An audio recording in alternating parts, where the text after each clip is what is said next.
puppy farts. Hello and welcome.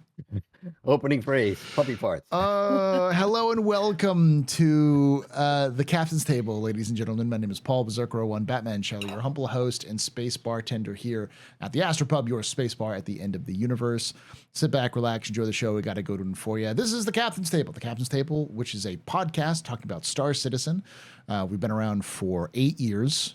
This will be we're 9 years going to 9 years, so almost a decade now, where we talk about Star Citizen lore, news, theory crafting. I try to bring people from all over the Star Citizen universe to talk about the game.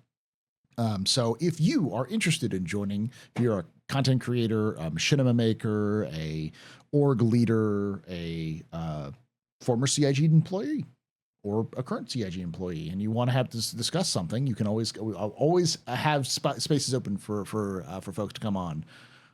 So make sure you reach out to me on Discord or through my email, which are all linked in the description below for if you're on YouTube and I think even on Twitch here.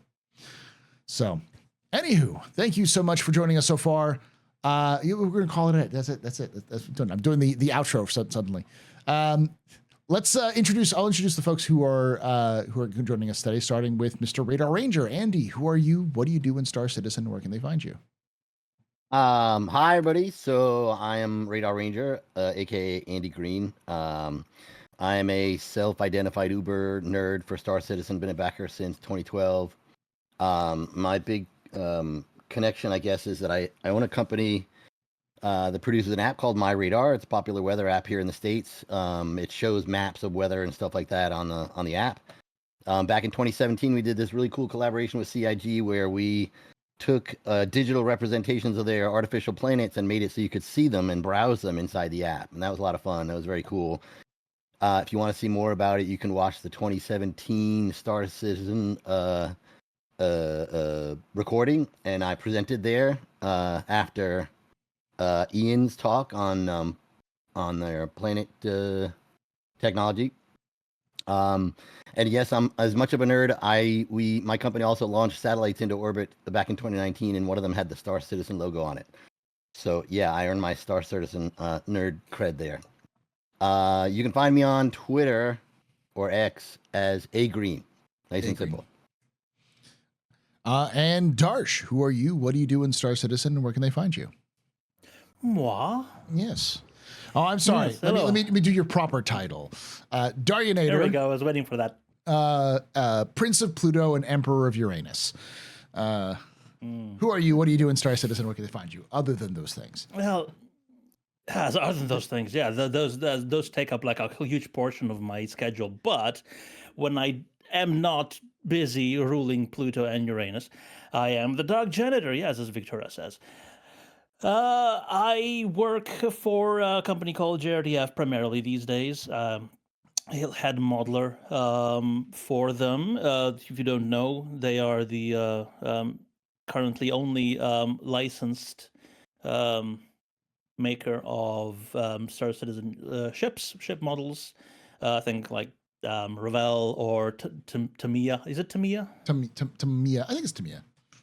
Tamiya, yeah, stuff like that. Airfix, little ships. We go from small ones in 1 to 500 scale up to 1 to 40. But yeah, we'll actually have a booth at CitizenCon. So if you are there, come check us out. We'll have a lot of stock with us, and also a new thing called the 1 to 100 Raven. But yes, I've been I've been talking about this for so long. So other stuff that I do is, I guess I continually go on Reddit and am continually surprised at why. It's like saying going onto Spectrum. Why damage your mental health like that? Yeah. At least I don't go to Spectrum. Self-flagellation. Yeah. He likes pain. Maybe I do. Yeah. But yeah. Come check us out. We'll be at on the floor at CitizenCon, and we'll have a lot of nice things to show off. Not just the 1 to 100 Raven, but also other things. A 1 to 1 Raven? That's me. 1-1 Raven. No, even the 1-8 Raven is being put up in an office somewhere, I believe. Is it still hanging? I know it was hanging in the old Winslow office. In the Winslow office, yeah, it was in the Winslow office. Funny story about that is, as soon as it was put in, the very next day it was pissing it down, and all the people who came in, all had the hoods up, trying to just get into their workspace, go through the lobby, not looking up where it was, where it was very hanging. resplendent and lit up. Yeah, no, just nobody noticed. I remember seeing. It was funny because it was like I saw some CIG employees respond to it. It's like they were leaving to go to lunch, and they were just like, "What the hell is that?" And they're like, "Oh, it's a raven. Why is a raven up here?" Yeah, so which is for those who don't know, that was the 2016 or was that the 20 in Frankfurt? Yes, in Frankfurt. Yeah, or was no, that wasn't. Yeah. It was 2019 then.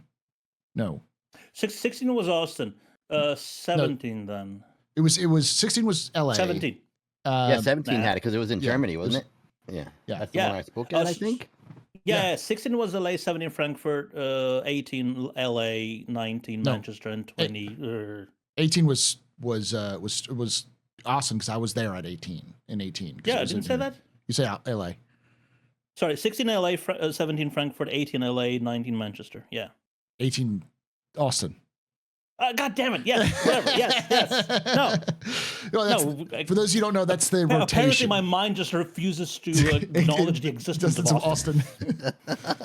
That's how good of a time he had here when he was here in 2018. Though I was in LA in 18. What are you talking about? For those who don't know, that's the rotation for CitizenCon. It usually goes LA. Usually it goes Frankfurt. It goes LA, Frankfurt, Austin, Manchester. Manchester. And yes, that's how it was until COVID, and then it was back. Then it was LA, and now it's then Manchester instead of Frankfurt. Yeah. Yeah. So, but then now they also have Montreal, so maybe they're completely shifting it about. We'll see what happens next year. I think next year will still be Austin. When talking with CIG about, I've talked with the community developers about it, community managers about it, and I'm like, where do they think they're going? And they're like, well, it's a logistics issue. And one of the things they had was like just that Montreal didn't have the right mid-sized venue for them, but they also didn't know what size venue they would need because like we'll be talking about Squadron 42 for those of you who haven't read the title.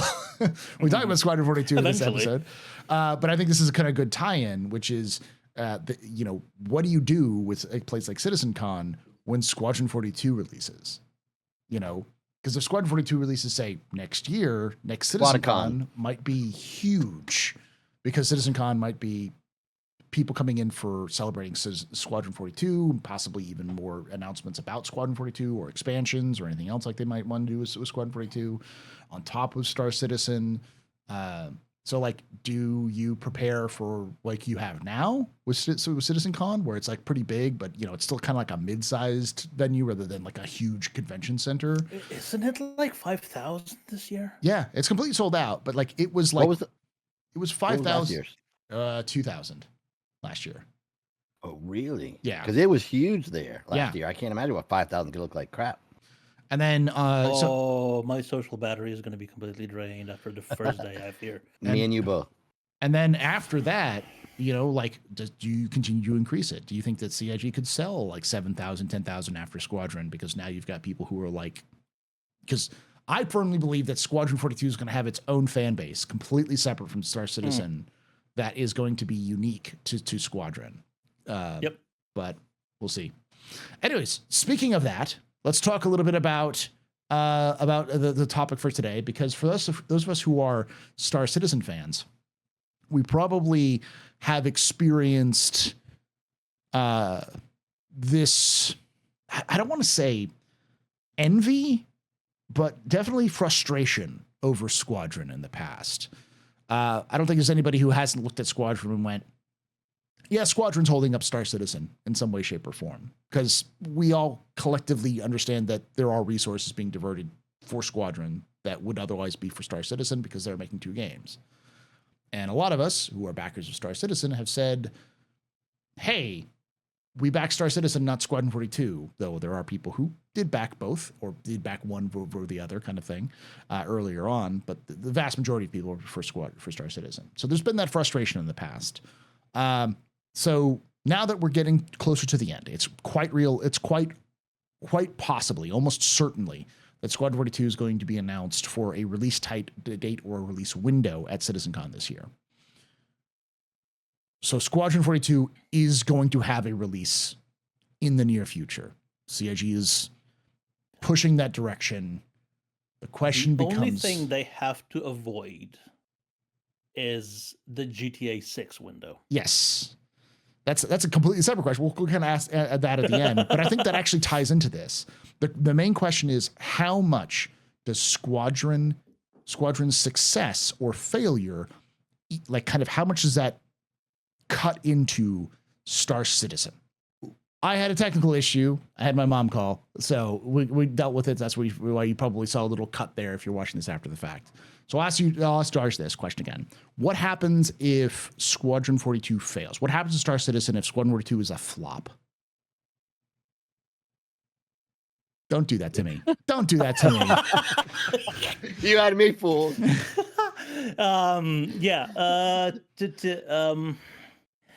If Squadron fails, I don't think that is going to kill Star Citizen, because Star Citizen itself gets enough money in, especially with all the ship sales and the events and everything. It brings in enough money on its own that it will keep the ship going.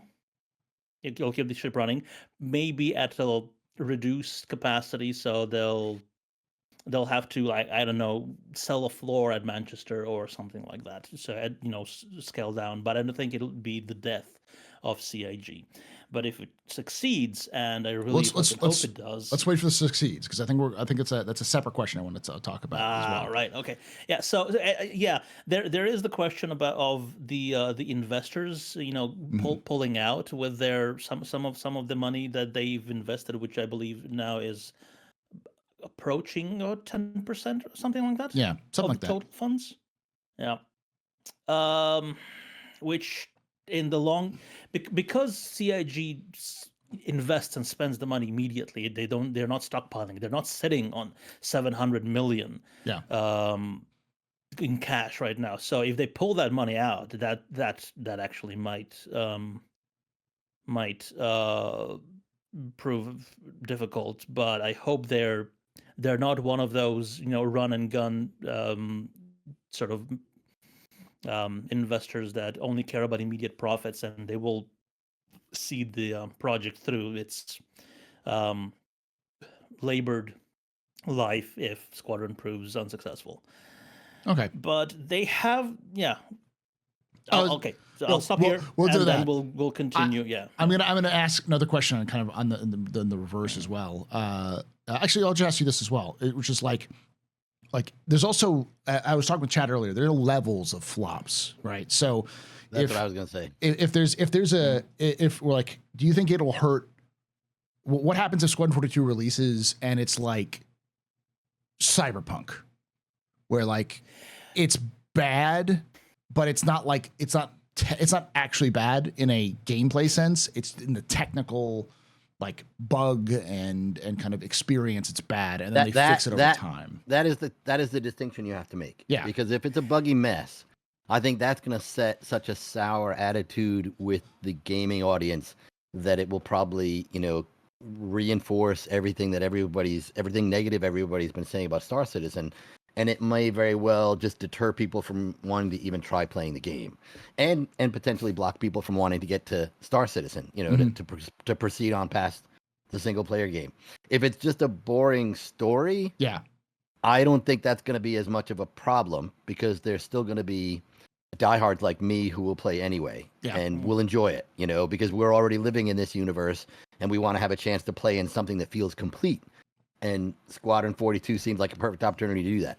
It's just if it disappoints because everything is, you can't complete a mission, that I think is going to be their biggest challenge. Darsh, same question. There is one level of flop there I believe they're almost guaranteed not to do, and I think everybody knows what I'm talking about. Popularity. Concord. Yeah. Concord. Yeah. Yes. That's an example. Like as I've said many times before, it's a perfect example of why marketing is important in games, even though people hate the word marketing, because marketing is effectively, do people know that you exist? Because I didn't know Concord existed until after I'd heard it was failed. Exactly. What is Concord? Exactly. That's the problem. Okay. That's the problem. Concord was. Well, should I know? Like, was it really good? No. Well, it was. Nobody knows. Yeah. So it was supposed to be Sony's Fortnite killer, Overwatch killer. Yeah, right. Yeah, they spent like 600 million or something like that. $400 million. 400 million on game development and 0 on marketing. And the maximum Steam concurrency was 700. Yeah, 700. Space Trucker had 5,000. Yeah. To give you context, it was made by ex-Bungie devs. So we're talking about people who have a lot of experience and a lot of skill and talent. And Sony gave them a bunch of money and then just let it die. Because they also made them charge $40 for it in a game where, like, even on Steam, you know, like Overwatch and what's the other one, like something Lock, which is the Deadlock, you know, which are another similar thing. Valve's similar game in the Half-Life 2 universe. I need to check it out. Oh, it's in Half-Life. I didn't know that. Yes, it is in Half-Life universe. Yeah, those games are free to play. So it's like charging $40 and then not even bothering to market it is a problem, and I don't think they killed it in 2 weeks. 2 weeks, yeah. I do not 2 think. 2 weeks after launching it, they completely removed it from sales and refunded everyone. God, I hope CIG does. This is one of the reasons why you don't do short run-ups on marketing, y'all. This is why. Well, so are you kind of alluding to the fact that Chris wouldn't put enough money into marketing, you know, and push it after it's out, or just that? What we're saying is that almost certainly that level of flop won't happen with Star Citizen. Okay, got it. Because there's been 12 years of build up, at least in this some is way. His magnum opus. He is gonna, you know, publish the crap out of it. Mm-hmm. Which is what I believe. If they're smart, we've been told that a playable first chapter of Squadron 42 is going to be available. We have been sort of told. We've been told. So yes, there's rumors. It was a rumor that is verifiable because of the person who dropped it was a journalist who wasn't intentionally trying to leak that. It was other things they were talking about, but it was in relation to that. So if that thing exists, I do believe they should release it as a free demo. I agree. Once they have a stable, playable start to finish build of it, they should release it, because then, even though I believe that the heyday of such things is past, like big game YouTubers, you know, playing games, sponsored games, Let's Plays. But on the other hand, there's also a vacuum of that right now. Mm-hmm. So if they get a demo like Markiplier, they sponsor him. But even if they don't sponsor him, just invite him to play it. He is such a big space nerd. He makes all of us, seem like amateurs. Yeah, he would immediately go for it. He would probably be on level of Andy in terms of space nerds. Like, he is a secret, huge space nerd. Like massive sci-fi, space, and all that sort of thing. So he makes now sci-fi stuff. That's why he actually hasn't been doing much in terms of videos. But I checked, even the couple of videos that he released over in 2024. All got several million views. Markiplier, chat. Markiplier. I know a lot of people say who, because all of you are over the age of 50. If you are over the age of 40, you probably don't know who Markiplier is. But if you're under the age of 40, between the ages of, I would say, 18 and 25, you know who that is. he would be like, he would spread the word to several new million. Yeah. What were this? Millions? Several million of new eyes. Yeah, yes. There we go. Just to touch on what you said, though, the idea of releasing a free playable version of like the first level, that can go both ways. you have to have a lot of confidence that you're really going to wow people with that first Yeah. version, because if it doesn't impress, then you run the risk of people not bothering to want to go further. Yeah. I would eat it up. I would Yeah. love to have something Yeah. like that. So all you would need is a free account on RSI, not even a game package. Yeah, I would hesitate on that, because I think if they did something like that, they would really want to have maybe as a if you, because you can return your pre-order to someone would once they reopen pre-orders for Squadron, that you get that immediately when you get that pre-order. Boom, here you go. Level 1, chapter 1 of it, so you get it, because that's not unusual. There's a couple of games, especially indie games, that do that now, where they give you like the first level of the game when you buy it, and then they'll work on the game as they finish it, so you can play the first level, so you get an idea what the game is. And Steam just supports a demo feature. Every game can have a demo. Just a second binary with not all with content missing. And someone's saying that there's a reason why companies stopped doing trial demos for the last 10 years. That also because it's expensive to print discs, is demo discs, which may or may not actually work. Yeah. So, but now with digital downloads, Yeah. the demo feature it should return, because it's just so much easier to do. And to rely on Valve to pay the costs for the downloads. Yeah.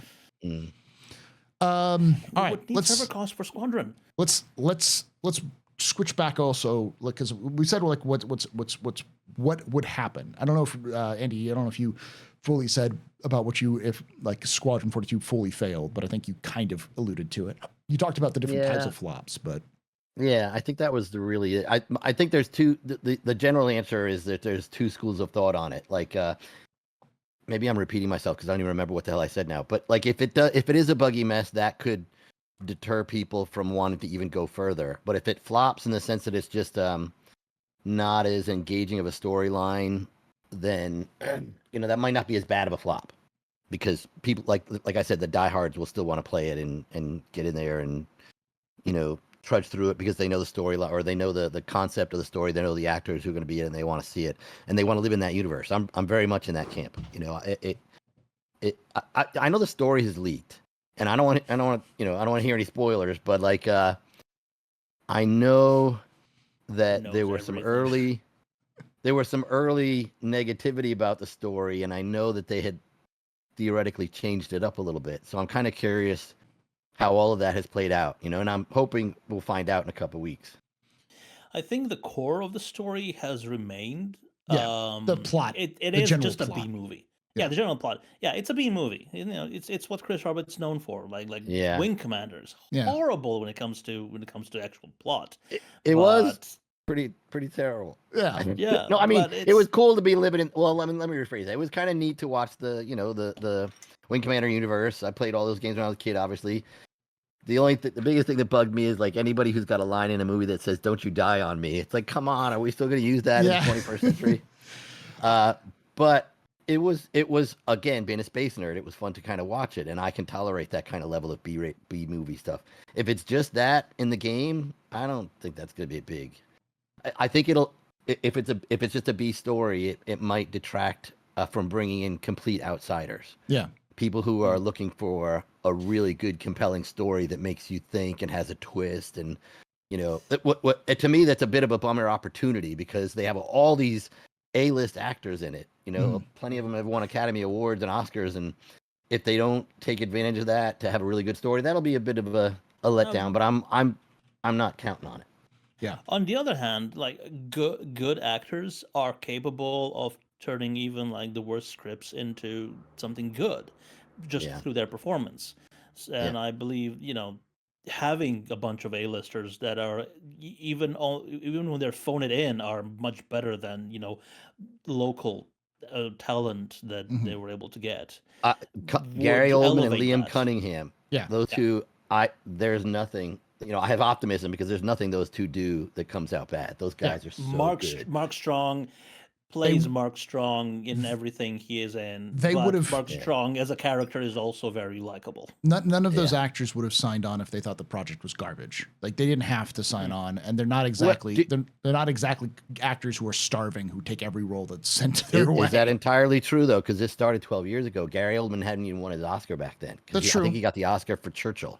But I don't remember Gary Oldman doing a ton of roles in 2012 and 2013. I think the last role he had done was before that. I think it was memorable was Commissioner Gordon in the Dark Knight series. Kind of feel like Mark Hamill is what gave a lot of them the star power to want to join in on it. Yeah, because he obviously has the huge name from Star Wars, and it probably lent a lot of credibility to it. And I really think a lot of the people, Gillian Anderson.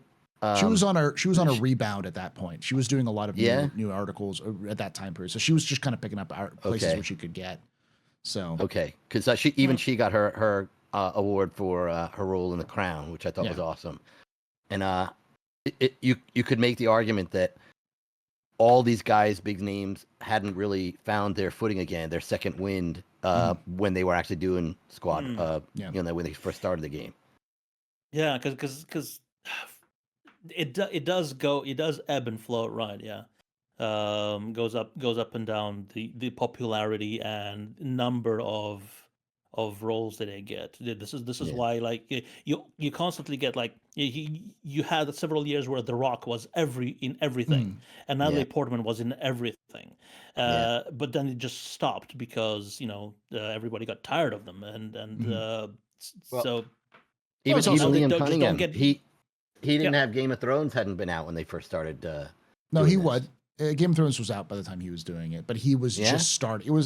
Game of Thrones hadn't finished at that point. It was just in the beginning. Okay, when Game of Thrones started, 2011, I think it was. Yeah, and this was in 2012, so there was a big deal because I remember people were like, Sir Davos was when they found out that he was in there, so it was already happening when he was there. Some say it was at the peak of where Game of Thrones was good. Yeah. Yeah, and a lot of the actors and actresses that are there are veterans of Boardwalk Empire and of Game of Thrones, which were both kind of in their peak at that point in their sort of runs. So, but yeah, so I know people are saying that there are situations where actors will sign on just because they don't need to get paid, and that's true, 100%. But we're not talking. The actors who are signing on, I don't think were being signed on because they were like, I need money. This feels more like they were signing on because of either Chris Roberts, because of the producers who were involved with Chris Roberts, who they had known, because they had experience with, or the agent was pretty good with, or because Mark Hamill vouched for them, because it's clear that Mark Hamill was very passionate about this project and still very passionate about this project. So it's not like this thing is The Swarm. No. Which is an amazing movie.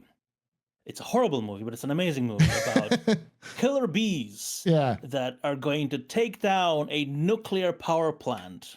And it stars Michael Caine, of all people, when he was in his It's a Living phase of acting. Yeah. That was before he, got big again. The Prestige. In his later, Was that a TV movie?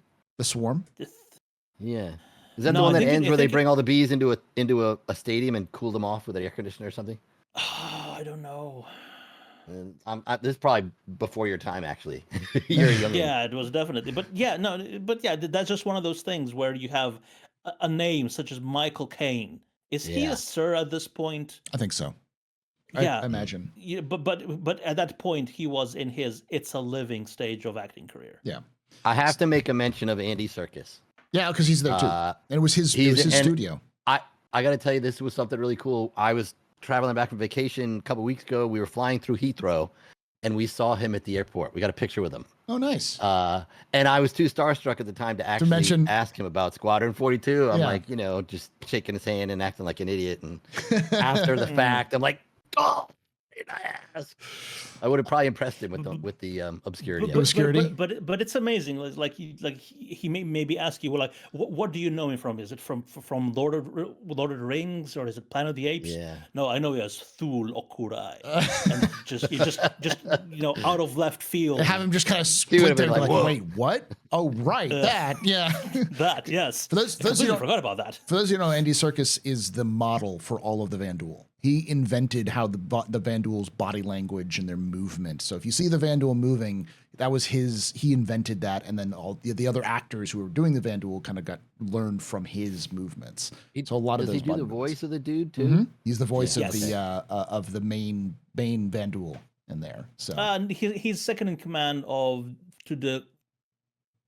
I think don't give it away. No, no. Don't That give it away. this was all told in the behind the scenes Yeah. stuff.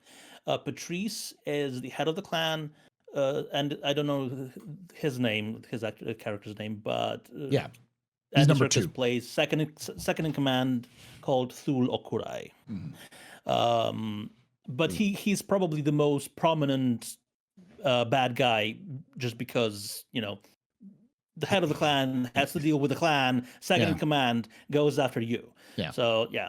I get it. So I will say, when we're talking about the main question about if Squadron 42 fails. Hey, there we go. Hey. Nice. How do I If go back to my Squadron camera? Oh, there we go.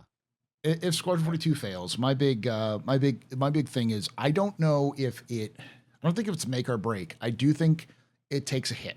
But I think there's two ways. I think if Squadron 42 comes out and it's buggy, CIG might take a hit, but they may also recover, because the one thing that CIG has that other companies don't is that CIG can afford to keep Squadron up for a while.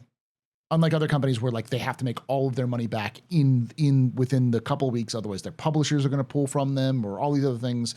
CIG doesn't have that restriction. They're going to be around making Star Citizen for the foreseeable future as long as they can make money.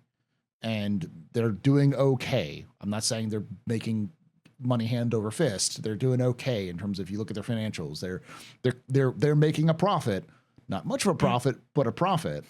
It is slowly, constantly going up. Like this year's September was the best September for funding on record. Yeah. And considering how hyped up for Squadron CitizenCon is, October is looking really good as well. Yeah. Well, they're going to sell the Polaris probably at CitizenCon, right? IAE, possibly, but Or it's also, IAE, yeah. it's definitely going to be available at IAE. So That's going to be a money printer right there. yeah. So they're doing okay, and I think if Squadron 42 releases and it doesn't do great, as long as they can improve it and as long as they can fix the problem and release it, it has the chance of rebuilding up and being like, hey, it's good now. Come back and play it. I still feel like they gotta have a good first impression on it. But. Yeah. I agree. But I think I don't think it flops personally, but it's a good question to ask, because it is a huge problem. Because I think a lot of it rides. A lot of Squadron 42, a lot of Star Citizen rides on Squadron 42, because the inverse, if Squadron 42 is a hit, and I mean, of course, we talked about different versions of a flop, different versions of a hit, being what if Squadron 42 is okay versus good versus some amazing, game of the year release. I'm not saying it's going to be that, but if it ends up being that, what does that do for Star Citizen? So I'll start with you on this one, Andy.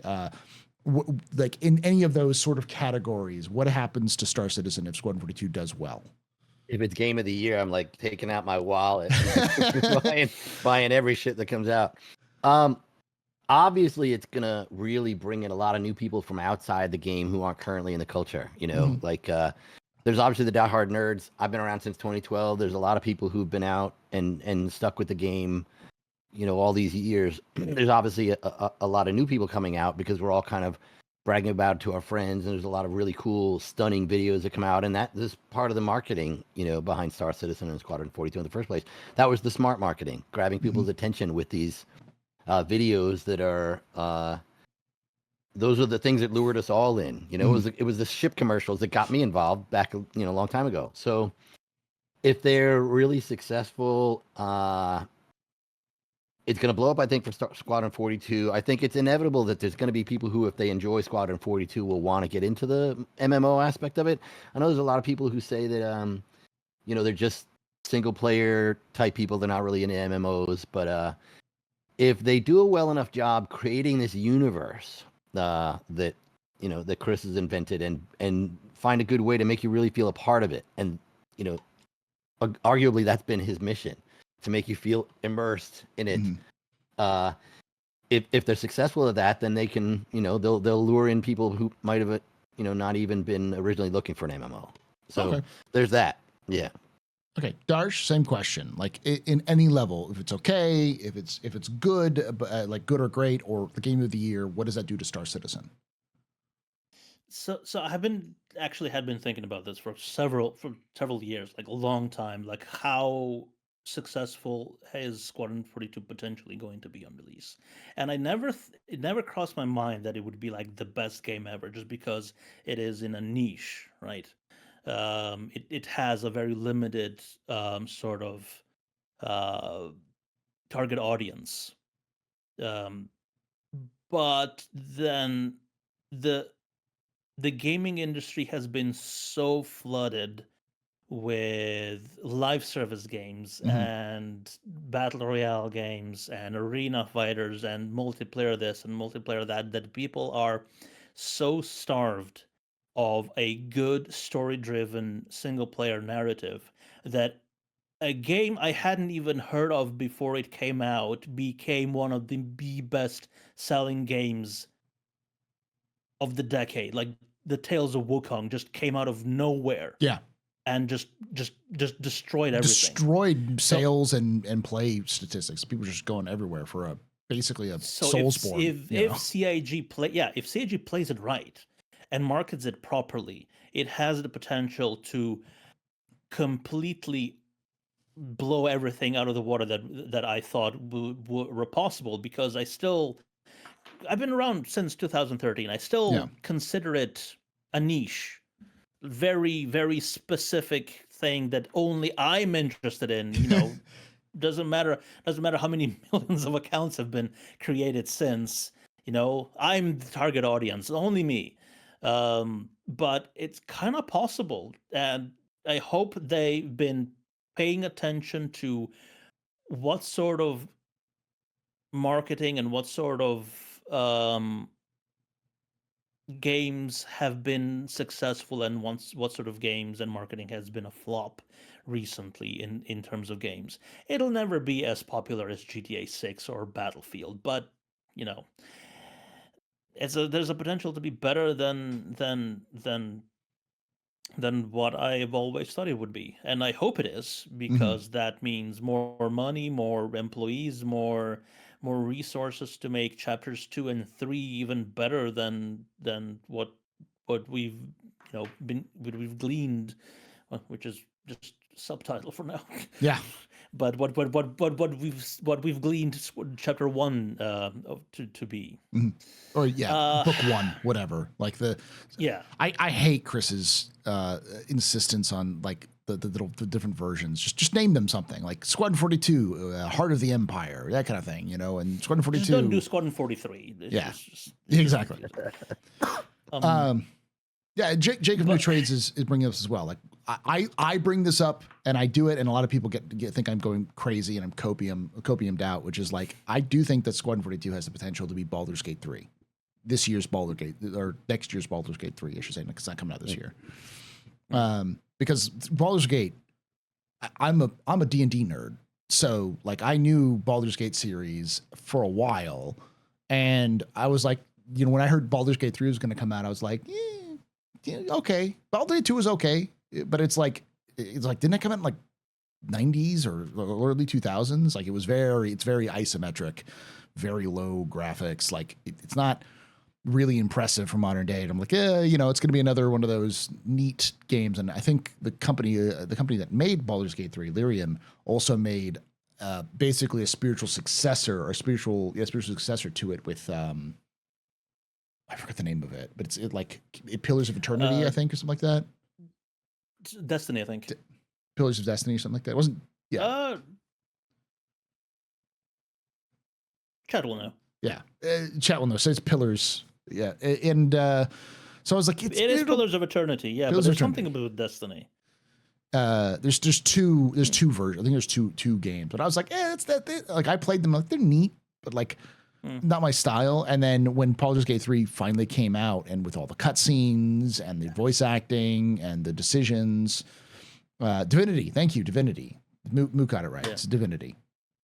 And when that came out, I was like, wow, this is above and beyond what I was expecting. And I think that's really the key, is you expect a game, and if it comes out and it exceeds your expectations in terms of what it's giving, you will give it more of a chance and even give it more of a leeway than if it was a game that comes out that you're like, I am super expecting this to be very good, and it flops. You know, like if Cyberpunk had, or if you had they had set proper expectations for No Man's Sky, then I don't think people would have nearly as mad about No Man's Sky's original release. They just set the wrong expectations. You raise a very valid point. It's all about where the bar is set. Yeah, and but it was something we've also learned from a particular movie that Baldur's Gate 3, the story, if you look at it, not that original, not that planned out, but what it has in spades is. Let me just get this thing right.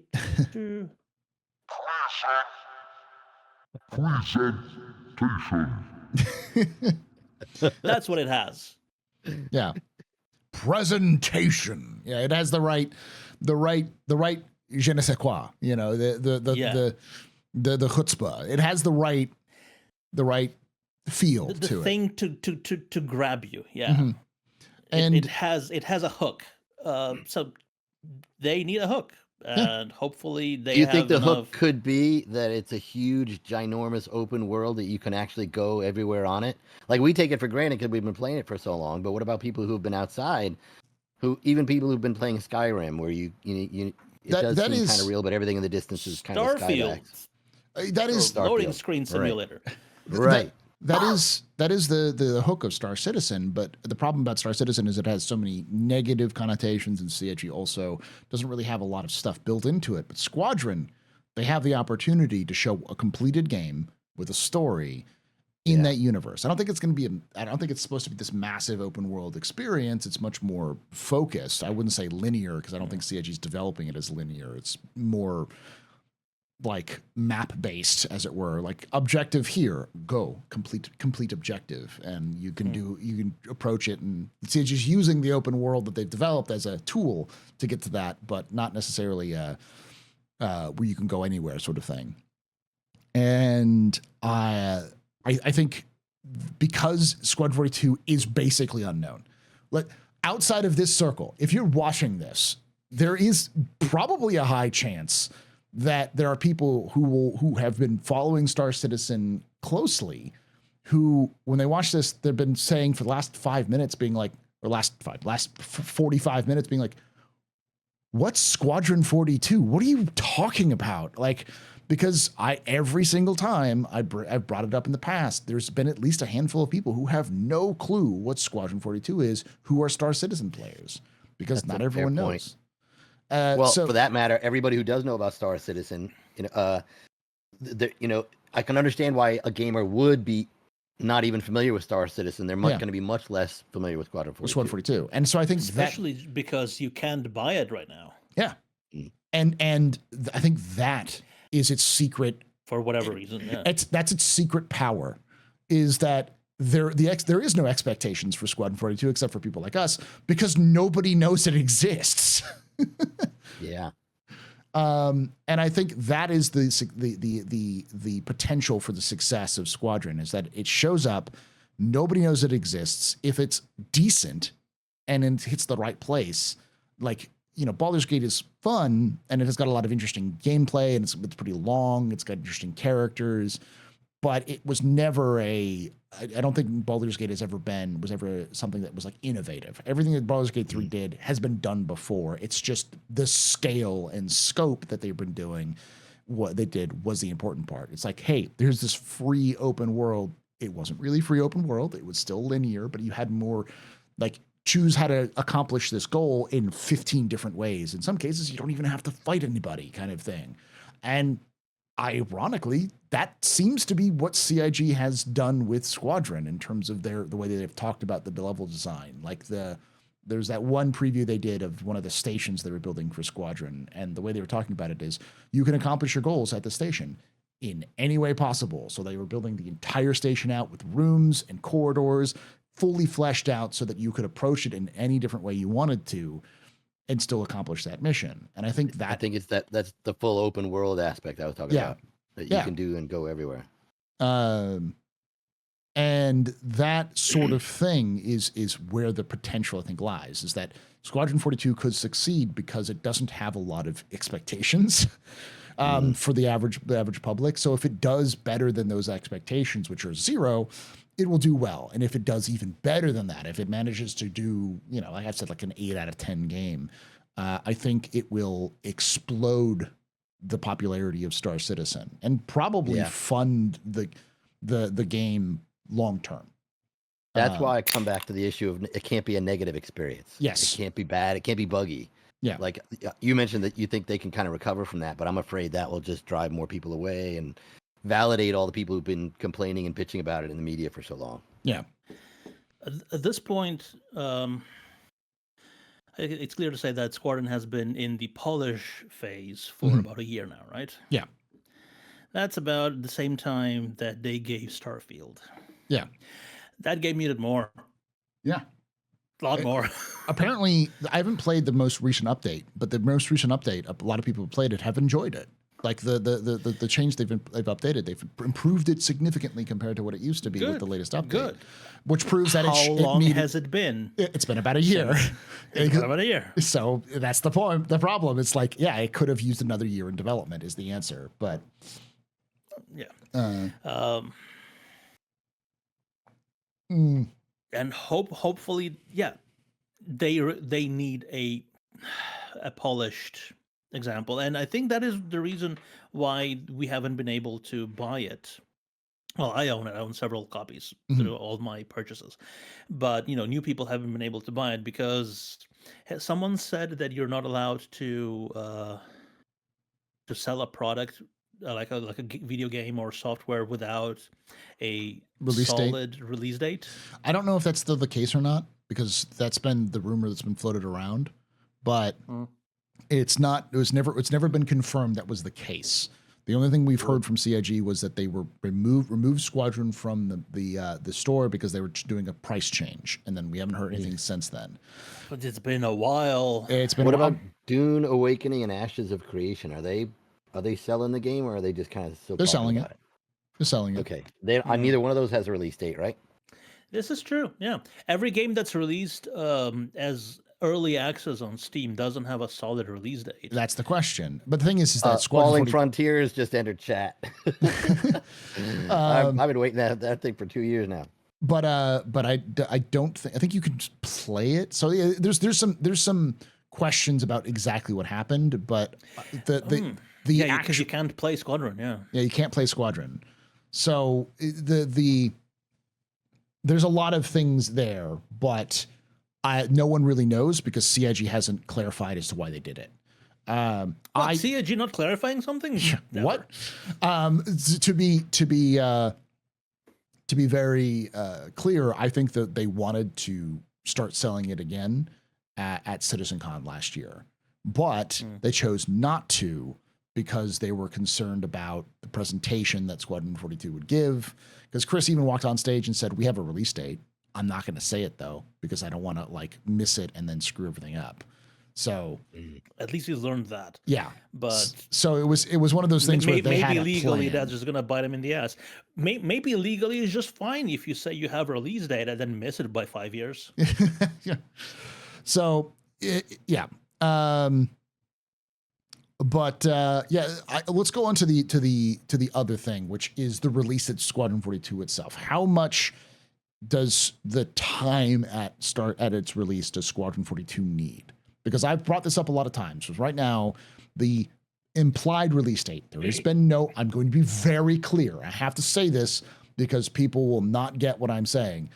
There is no release date for Squadron 42. There is zero. Nothing has been said since 2016 that they were going to release, and they blew past the 2016 date. So they have never, since 2016, set a hard and fast release date of exactly when it's going to happen. They've made they've said, oh, it's gonna, we're working on it, we're getting close to it, we think it's gonna come around this time. They've made those sorts of non-committal suggestions in an IAE or not IAE, a Star Citizen Live and stuff like that. We're getting closer. Weasel words, stuff like that. They haven't officially said, yeah, it's gonna come out on October 7th, 2024 or whatever. Like they haven't said those words specifically 2 days from now. Yeah. That they haven't said those words specifically since 2016. And So as a result, when I say Star Citizen that Squad 42 is coming out in 2024, I am not saying that that's what CIG has said or confirmed, because I have to be very careful, because some people don't listen. They just sort of assume, and then they spread misinformation and then get mad at the people who said their words in the first place. Space tomato. Yeah. I need a JRDF hat. I just realized. So the question is, with the release date of Squad 42 potentially being next year, and GTA 6's release date potentially being next year, with there's a possibility that both of those games will release close to each other, which I think is bad. So that brings the question: is when Squadron 42 releases a factor in how well it will do? So I'm a bit naive on that. When is GTA 6 I just coming out? realized something. What's that? Ain't no way GTA 6 releasing on PC in next 2 years. I will say this, though, as I've said many times before, it doesn't matter what GTA 6 is releasing on. When it releases, it's going to suck the oxygen out of the room. Every media franchise that exists even outside of video games is going to get affected by its launch, because anything that relies on word of mouth and slow build things like a new IP is going to get drowned out. It's going to get drowned out by all of the noise about GTA. I wouldn't release a movie even there's no platform cross. Even if there's no platform cross, because it's not really about will they get sales. It's, do people know it exists? And with the ads running, the ads and the people talking on social medias and people doing videos, it's going to be very difficult to get the attention of potential GTA 6 buyers. definitely having the primary Superb Owl ad. Yeah, exactly. And no way Squadron is getting that. No. So yeah, do they have an expected release date for GTA 6? They had said it was pushed back recently. Last I heard, it wasn't. It's one of those. Jason Schreier came out and said that, like, there is no evidence that it's been pushed back. It's just that they're going to look at it in March, or something like that. There's some clarification on that, but it was posted that it was going to come out in 2026 or 2025. Let me ask you a qualifier, because you made a specific mention to say that there's no way GTA 6 is going to come out on PC. Mm-hmm. Are you trying to say that if it comes out on a console in before the next then? 2 years. The next 2 years. Okay.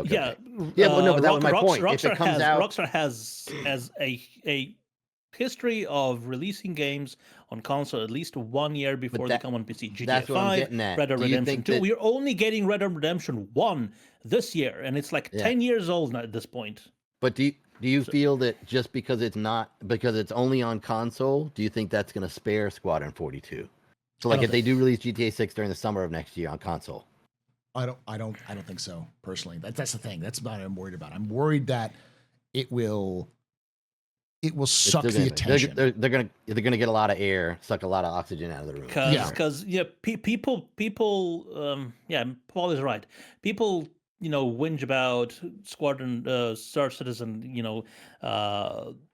taking $700 million to develop, but I have a feeling that Rockstar is going to spend at least that much money just on marketing. Yeah. Well, let me ask you, Paul. You're about to get to this point. Was the question of when is a good time for it to come out? Yes. Obviously, it's got to come out not around GTA 6, but it's got to come out after it's had enough time to cook.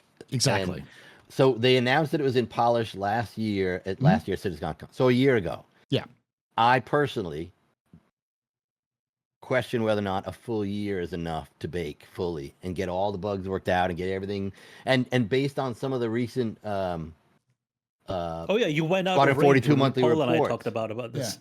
Yeah, some of the recent Squadron 42 monthly reports, the stuff they're talking about, seems to me to give me the impression that there's still too much that they're working on that means it still needs more time to bake. I would say at least, totally guessing here, like another 6 months or so would be nice. Mm-hmm. But maybe I'm wrong, and maybe they have a leg up on this stuff, and they've been further into it than they're leading on, and maybe we'll find out in a couple weeks. But bugs, and running testing a game at scale requires a lot of effort and a lot of time. And I question, I feel skeptical as to whether or not they've had that kind of exposure for the game. Whether they've really been able to put it out, run it through its paces, and knock out all the bugs. That is my biggest fear about its failure. Still, I come back to that. Bugs. Yes, because it's just going to validate all of the negative press they've had for years, and that is a huge hurdle that they have to clear. Historically, it's been the holiday season that was the most profitable for big games to release, and I have a feeling that GTA 6 is going to target the trend. that. Yeah, follow the trend, target that sort of holiday season next year. So if they can beat it by a couple of months with good marketing, potentially they can. It would be beneficial to them, just because a lot of people will be in the, preparing themselves for the GTA 6 launch. Yeah. But there will be a vacuum. They will need something. And if it's in a good enough spot, Squadron 42, bug-wise and development-wise, it would be very beneficial for them to release it into the run-up to GTA 6 releases, just because a lot of people just want something. So they will get that. And then when GTA 6 releases, there's going to be a huge drop-off. Yeah. So here's $1 million question. I think we could argue that CIG has a pretty good marketing team just because they've done really well at marketing ships and JPEGs to people. Do we feel like they are on board enough, on the ball enough to know about all this and plan accordingly? I think they do, but I also think that marketing doesn't have enough sway on the release schedule to matter. I think it's definitely a question that's being brought up. Like, personally, I think the best time to release it is June. That's what I was thinking. June or August. Those two months are perfect months to release, because June, you're rarely going to see much, if any, games release around June, because July is the desert.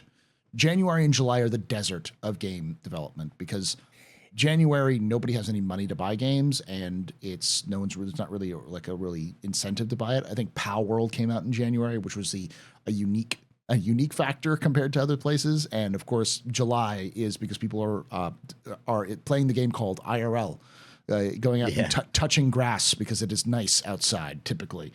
And even no matter where you are in the hemispheres, July is that middle of the year, so it's either sunny or just getting cold. So it's like, nice to be outside a little bit more. So, what about school breaks? Does that play a role in it at all?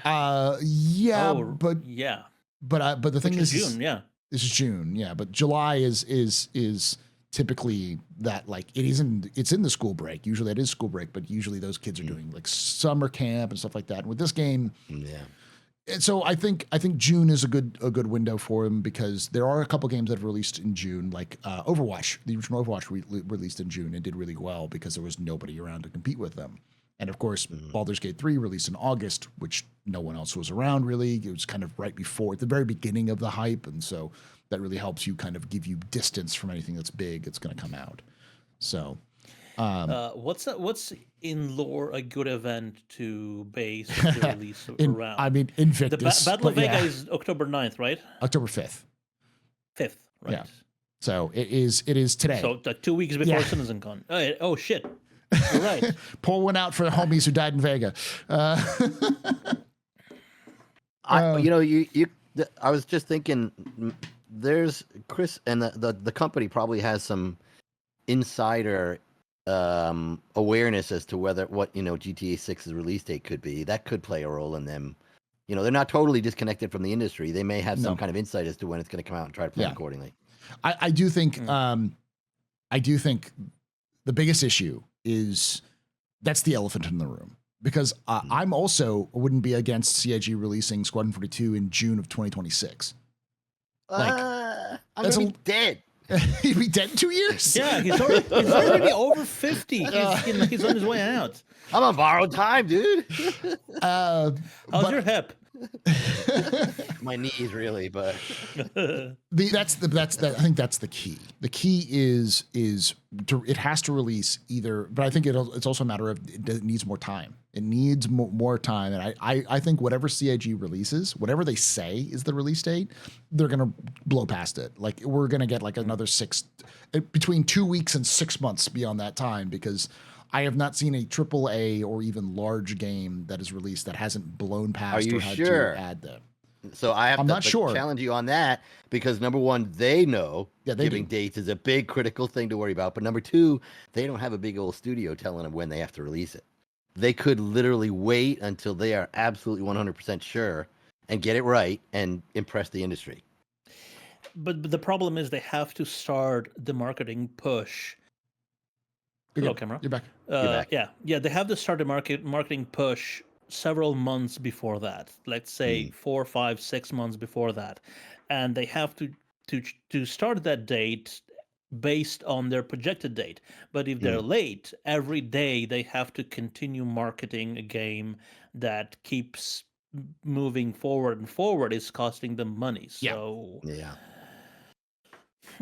they once they start the the marketing campaign, the release date is pretty much kind of set in whetstone. No, whetstone's pretty hard. Sandstone. There we go. Sandstone, yeah. So not completely stone, but still a bit of push. It still has to be around there. Yeah. So yeah, and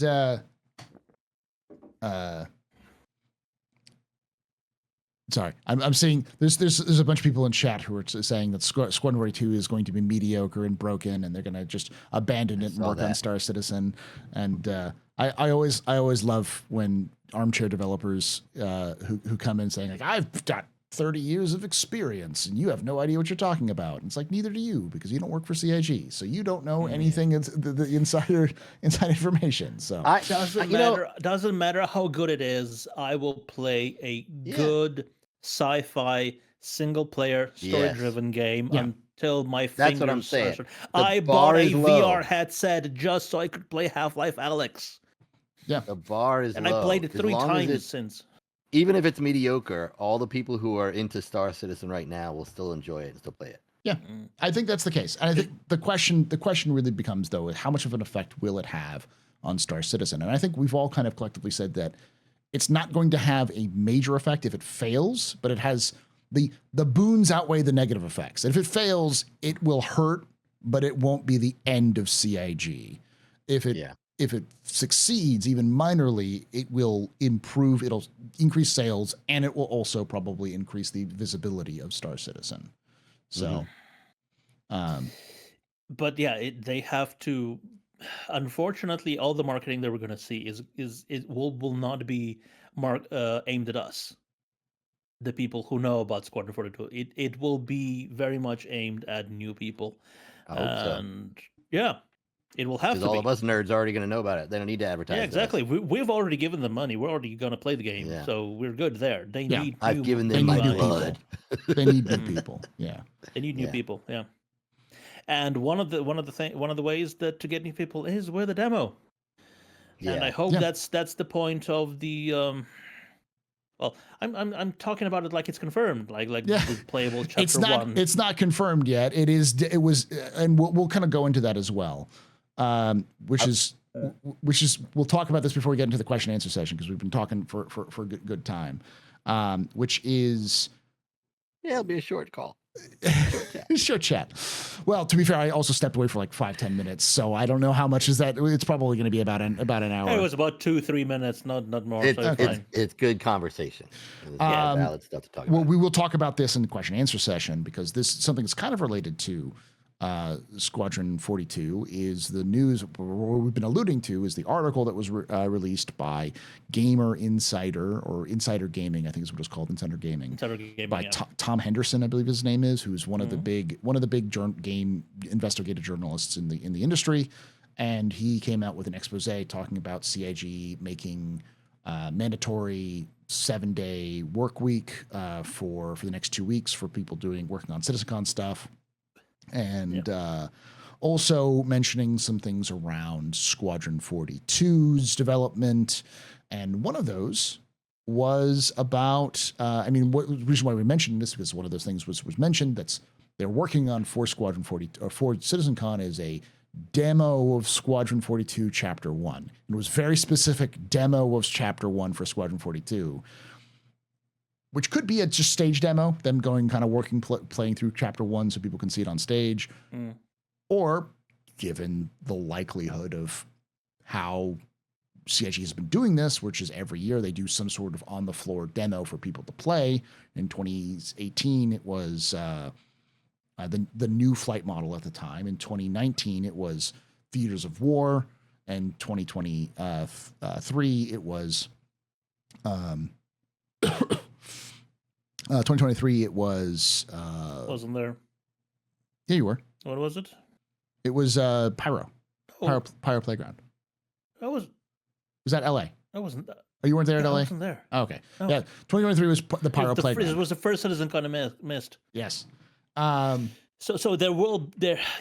given their history, there will be a playable sort of playable demo. Yeah. Some sort of playable demo. Yeah. And so Radar Ranger has more likely gone to check up on the puppies.